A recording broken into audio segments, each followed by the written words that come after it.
Uh, Hi, this is Joe again with another review. And for the start of this video, I'm going to be doing a top 10 list for the top 10 worst spin off shows. Now, originally, I had an idea of maybe doing a series of videos on various on various spin offs. I've already done some already on my reviews. Like I did Archie Bunker's Place and I did The Jeffersons. But I figured I'd do one with the bad spin-offs because there's many good ones that we have out there over the years. We have a bunch of them that just got awful bad. So I figured, hey, do a top 10 list. So here we go. I'm going to shoot from the hip because unfortunately I didn't have anything prepared for this video, so I'm going to just do it. Number 10 on my top 10 worst spin-offs is the show Gloria. Starring Stanley Struthers and Burgess Meredith. Of course, this is a spin-off of All in the Family. And it's like the fourth different spin-off show from the whole All in the Family franchise. Starting, of course, with Maude, The Jeffersons, Archie Bunker's Place, and Glory. So that is actually the fourth spin-off show from this franchise. And this is like the worst one of the whole lot.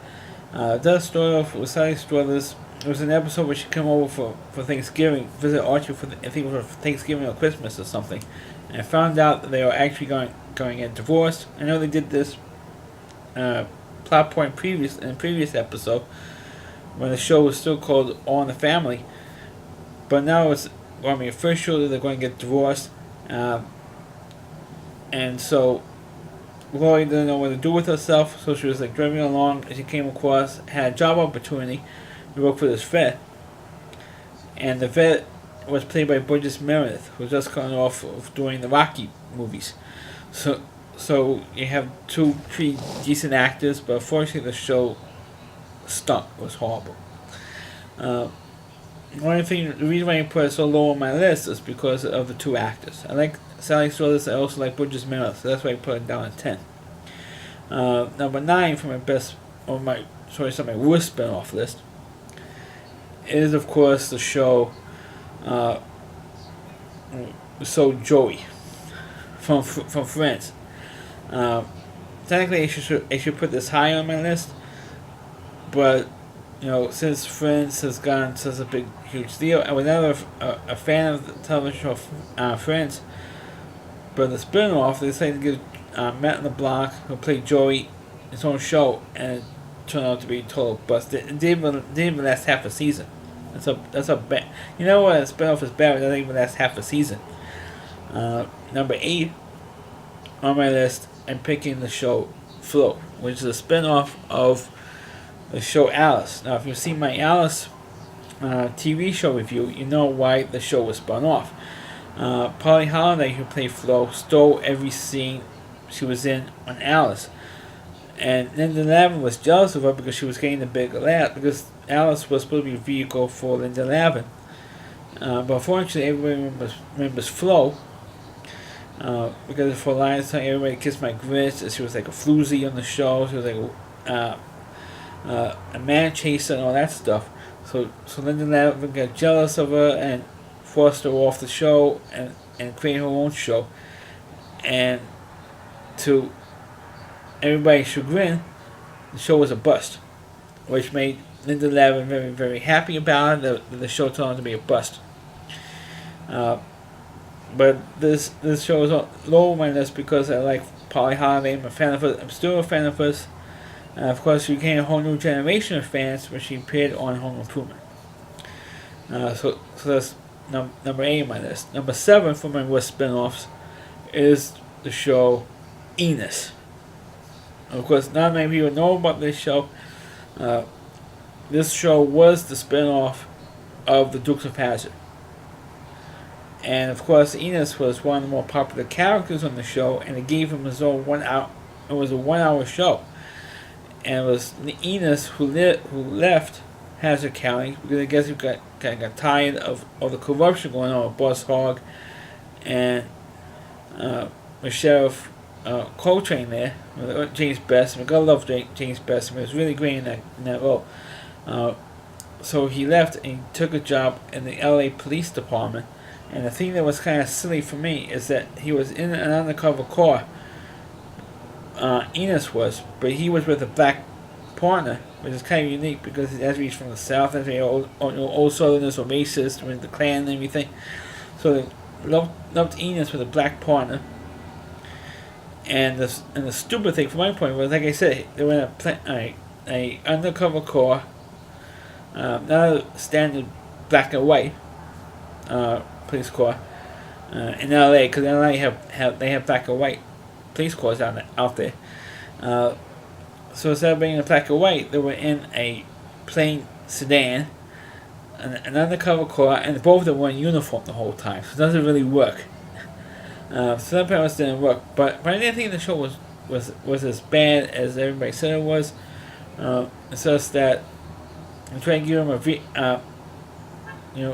the ENOS character in his own vehicle, because it was, of all the characters other than the Duke family, the only other popular, all the characters were popular in their own way, but for some reason they just gave ENOS his own show, and unfortunately it didn't work. I like the show myself, but like I said, it didn't work. My number 7 pick. My number 6 pick, I have to say, is the show Fish. Yes, this is the spin-off show of Barney Miller. And so Abe Vigoda, yes, Abe Vigoda was live back then, but now he recently passed away, so he was alive then, and Fish was one of the more popular characters on Barney Miller. So when his character retired, they decided to give him his own show where he had to deal with his family after he retired from the NYPD. So it was an interesting premise, but it fizzled out. It died. Like I say, they died a quick death. Number 5 on my list is one of the shows that from Law and Order franchise. And actually, it's going to be 2 in this particular one. So it's going to be number 5 on my list. One that was Law and Order Trial by Jury.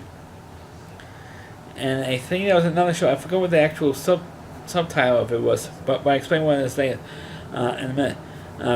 The Trial by Jury show starred Bebe Neuwirth and Amy Carlson, because Amy Carlson now stars on Blue Bloods, and Amy Carlson was just coming off of doing Third Watch. So immediately she got another NBC show, and Bebe Neuwirth was coming off of a stint on playing in the revival of Chicago. So she wasn't. So both of them got hired. Both of them are very good actresses, and not bad to look at either. But the problem with this show is that we were oversaturated with Law and Order. This was like the 4th Law and Order. I think it was like the 4th or 5th different Law and Order series at that time. I think it was the 5th one. And so people thought it was oversaturation, because you have this show on, and I think the original Law and Order show was still barely on the air. You had Law and Order Special Victims Unit, which is still going strong today, 2016. You also had Law and Order Criminal Number 10 on, and the other show that was also on the air, which was also Law and Order. I think it was actually called Trial by Jury, which showed actual court cases from San Diego, California, which they filmed actual court cases going on, and mostly from the prosecution side, and they showed it on television for a full hour, like a shortened version of an actual court trial. But the Trial by Jury show with Bebe Neuwirth and Amy Carlson as 2 prosecutors dealing with mostly with murder case. They're in the homicide division of the Manhattan District Attorney's Office, and they showed the prosecution side of the case. They had the defense side of the case, and then you had the actual trial itself. And you had, of course, at the end of each episode, you have the verdict. Now, of course, this particular Law and Order show also had the last few episodes of Jerry Orbach playing Lenny Briscoe, who just retired from the NYPD, and he got a job working for the DA's office as an investigator. he was in like the first four. I think it was like the first 4 or 5 episodes of the series, and he unfortunately passed away. He was still in production for doing like 13 episodes, and he died by halfway through those episodes. Like I say, he was in like the first 4 or 5, and he unfortunately passed away from cancer.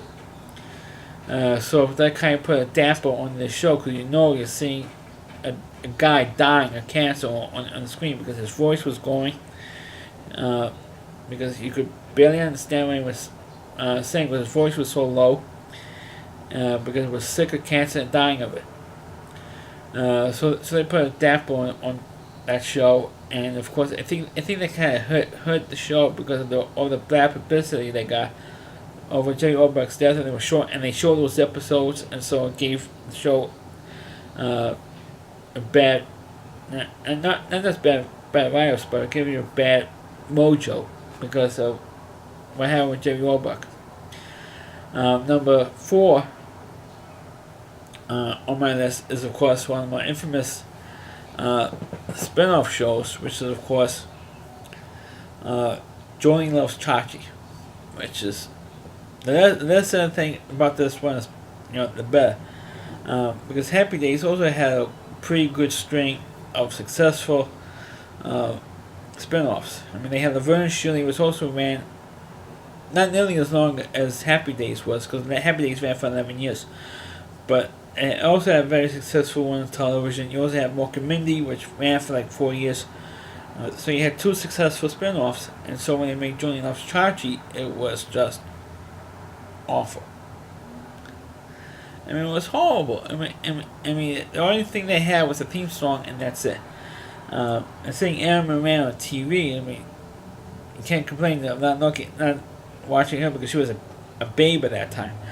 But the show itself was just terrible. I mean, it's just terrible. I mean, because it was a young hunk couple on Happy Days, and so I think, that'd be good for a spin-off. But it's like one of those shows that and like Murphy's Law, whatever could go wrong did with that show, and that's what happened. Number 3 on my list is of course one. Let's see, another show that was I'm trying to think of another bad spin-off show. Another bad spin-off was maybe. I'm sorry, I'm drawing a blank. And like I said, at the top, I never had anything prepared for this video. Number 3 of bad spin-offs is I have to put in there like Unsolved Mysteries, Final Appeal. Now, when this show came about, was the Final Appeal segments on Unsolved Mysteries was one of the more popular segments of Unsolved Mysteries when it was on the air. So they decided to give that bit a spin-off. Thank you. They decided to give that a spin-off, and I mean, it was an interesting concept of what happens to people, especially people who are claiming they're innocent, but they got framed, or they were charged with the murder that they felt they didn't commit. So they were charged. They went to prison.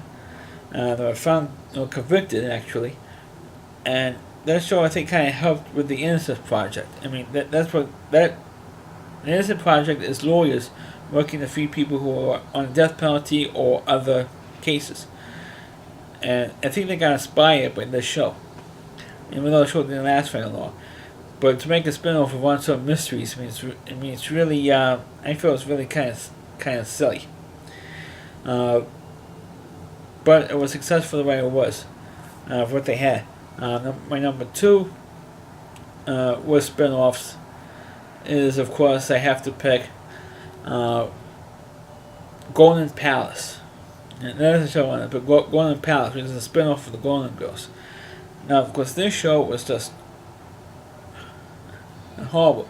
Now, I wasn't that big fan of the Golden. And we did watch the Golden Girls for a while when it first started, because it was fresh, it was original. They had people who were in the 60s, if that, on a television show, and they were like stinging insults with the whole show, and it was a decent show, but I liked the show because more people remember it from the theme song more than anything else. So they decided, let's make a spin-off. And the Golden Girls did not need a spin-off. I'm sorry, did not need a spin-off. And and the game, but only had 3 of the 4 golden girls in there. You have Rue McClanahan, Betty White, and Estelle Getty running a hotel. Enough of that said, the better. My number one worst spin-off show is, if I had to pick a number one spin-off show which was terrible, is, I should have picked Joining Loves Chachi as number one, but I have to pick. If I can't pick a number one show, I say okay, make it top 9. But my number one list is, I have to say it's. I know I get comments for stalling like this. The number one worst spinoff I have to say is. I can't really think of one that's bad as some of the shows I mentioned already. I think number one, or at least one that was attempted spinoff. Maybe I should put the attempted spinoffs, but that never happened, as my number one spinoff, because there were certain episodes of certain classic television shows that were supposed to have been spinoffs, but unfortunately never materialized. One of them was the episode of Star Trek called Assignment Earth, starring Terry Gore and Robert Lansing.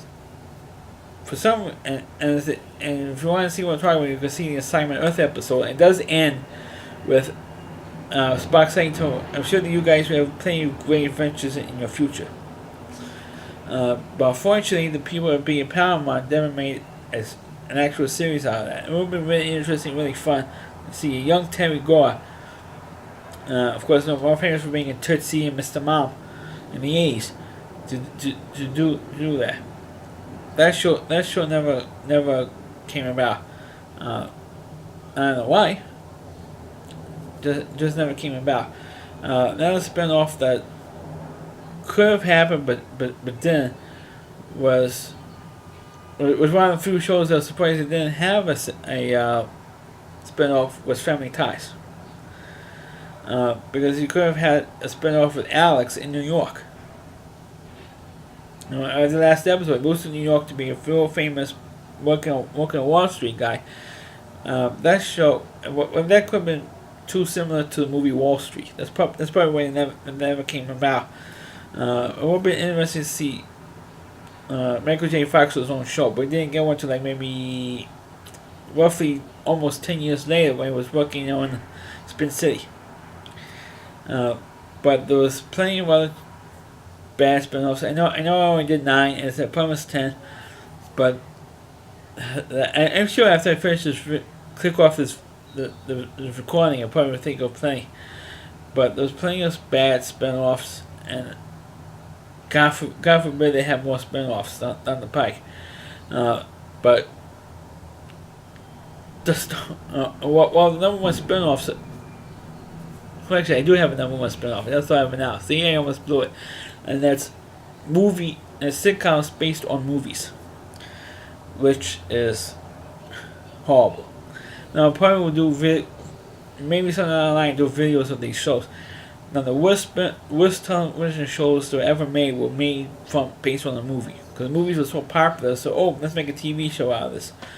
There were 3 shows that in particular that will fit as my number one category.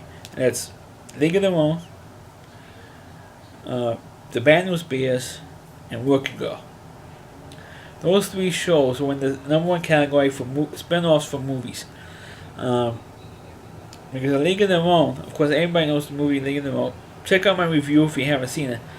Of course, the League of Their Own, the movie, the character dies. She doesn't come back to the team in the movie. But for the television show, they forgot that plot point and brought Dottie back into the league, and it pisses off Kit, her sister. And of course, you have all that stuff going on.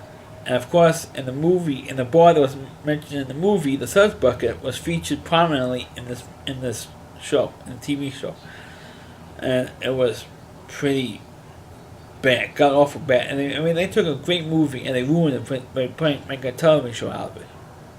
And yes, there was crying in baseball. If you watch the TV show League of Their Own, you'd be crying on that one.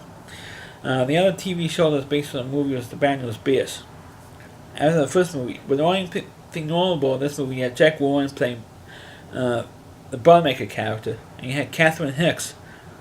Later on she was in Seventh Heaven on this show. Of course, they took a lot of the bits from the movie series and put in this one, and it just didn't work. Just didn't work because you have really all the kids being in school and stuff like that, and all the problems in school, and Buttermaker putting his 2 cents in. And I think some of those episodes are on YouTube if you can check it out. Of course, the number one Wish show that's based from a movie was Working Girl. And of course, in Working Girl, it does store Sandra Bullock. This is where Sandra Bullock actually got a store, folks. It was playing the Tess McGill character that Melanie Griffith played in the movie. But the only thing that stuck was that Tess in the television show went back to being a secretary. Because we all know how Working Girl ended with her actually being an actual executive job. But in the movie, she went back to being a secretary, which kind of ruined the ending of the original movie. I mean, they should have stuck with that plot point. The ending of the movie, you pick it up from when the ending of the movie was. They didn't do that with the television show. So that's my number one pick for the worst spin-offs, spin-offs from movies. So that's my top 10 list for the worst spin-offs. Please click on the video, please rate it. Feel free to comment on. Please subscribe to my channel, and please forward this video onto your Facebook pages. You can check out all my videos, and not only on my YouTube channel, but at rowdyc.com. It's all WDY.com. On the homepage, the Rowdy Reviewer, Christine Moore. Please check out all of his content on his website. Not just his TV trash videos, which he does a great job on, but all of his content. Not just his TV trash videos.